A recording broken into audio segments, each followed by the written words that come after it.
கொடைக்கானல் மலைப்பகுதியில் தொடரும் உறைபனியால் புல்தரைகள் வெண்பனி போர்த்தியது போல் காணப்படுகின்றன.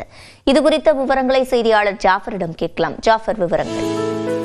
நிச்சயமாக சோரந்தினி, மலைகளின் இளவரசி என்று அழைக்கப்படும் கொடைக்கானலில் இந்த ஆண்டு வழக்கத்துக்கு மாறாக உறைபனியானது சற்று தாமதமாக தொடங்கினாலும் பனியின் தாக்கம் நாளுக்கு நாள் அதிகரித்த வண்ணமே உள்ளது.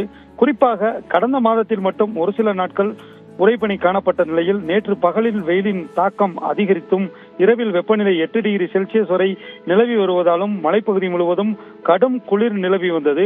இதனைத் தொடர்ந்து இன்று அதிகாலையில் 6 டிகிரி செல்சியஸுக்கு குறைவாக வெப்பநிலை காணப்பட்டு கடும் குளிர் நிலவியதால் பசுமை புற்களின் மேல் விழுந்த நீர்ப்பனி துளிகள் உறைந்து உறைபனியாக மாறியது. இந்த உறைபனியானது கொடைக்கானல் நீர்பிடிப்பு பகுதியான ஜிம்கானா, பேர்சோலா மற்றும் பாம்பார்புரம் அப்சர்வேட்டரி, வட்டக்கானல் உள்ளிட்ட பகுதிகளிலும் ஆற்று கரையோர பகுதிகளிலும் அதிக அளவில் காணப்பட்டது. குறிப்பாக இந்த பகுதிகளில் உள்ள பசுமையான புற்களின் மேல் உறை பனிப்பொழிவு இருந்ததால் வெள்ளை கம்பளம் விரித்தது போன்று காட்சியிருக்கிறது.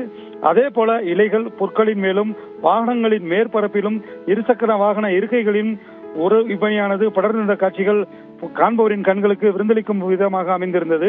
குறிப்பாக கொடைக்கானலில் நிலவி வரும் கடும் குளிரினால் அதிகாலையிலேயே ஆங்காங்கே பொதுமக்கள் மற்றும் சுற்றுலா பயணிகள் குளிரை சமாளிக்கும் சொட்டர், ஜர்கின் உள்ளிட்ட குளிராடைகளை அணிந்தவாறு நடமாடி வருகின்றனர். அதே போல அதிகாலையில் திறக்கப்படும் கடைகள் தாமதமாகவே திறக்கப்படக்கூடிய சூழ்நிலும் ஏற்பட்டுள்ளது. சிவரஞ்சனி, விவரங்களை வழங்கியமைக்கு நன்றி ஜாஃபர்.